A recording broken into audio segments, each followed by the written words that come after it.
চট্টগ্রাম নগরীতে ৪০০ বছর আগে মোগল শাসনামলে ৮ একর জমিতে আসকার দিঘির খনন হলেও বর্তমানে এর চারপাশ ভূমিদস্যুদের দখল বাকি মাত্র ২ একরের মতো জায়গা। খুঁটি গেড়ে দিঘির চারদিক দখলে প্রতিনিয়ত নির্মাণ হচ্ছে ছোট ছোট ঘর, গড়ে উঠেছে বসতবাড়ি, পাকা ভবন ও ধর্মীয় স্থাপনাও। একপাশ পরিণত হয়েছে ময়লার ভাগাড়ে, ছড়াচ্ছে দুর্গন্ধ।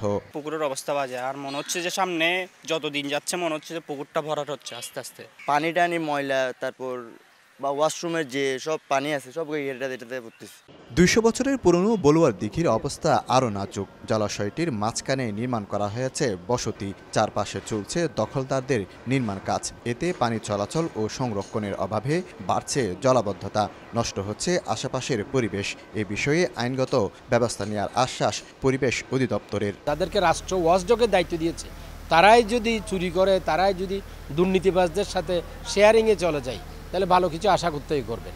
সেটাই ঘটেছে এখানে। আমাদের আইন অনুযায়ী আমরা যেখানেই এরকম পাচ্ছি আমাদের পরিদর্শনে বা এতে আমরা মামলা করে দিচ্ছি বা এসিল্যান্ড ম্যাজিস্ট্রেটদের সহযোগিতায় উচ্ছেদ কার্যক্রম চলছে। গত ৪০ বছরে চট্টগ্রামে হারিয়ে গেছে ১৮,০০০ পুকুর, দিঘি ও জলাশয়। প্রতি বছর কমছে ১০% করে। মেয়র বলছেন, শিগগিরই জলাশয়গুলো দখলমুক্ত করে চারপাশে নির্মাণ করা হবে দৃষ্টিনন্দন ওয়াকওয়ে। আগ্রাবাদের ঢাবারপাড়, বেলুয়ার দিকে এগুলো কিন্তু আমরা ওয়াকওয়ে করে দিতে চাই এবং সেখানে যার দৃষ্টিনন্দন বাচ্চাদের পার্ক সহ সিটিং প্লেস আমরা করতে চাই। জলাধার সংরক্ষণ আইন ২০০০ অনুযায়ী কোনো পুকুর, জলাশয়, নদী, খাল ভরাট করলে ৫ বছরের কারাদণ্ডের বিধান রয়েছে। শফিকুল আলম, সময় সংবাদ, চট্টগ্রাম।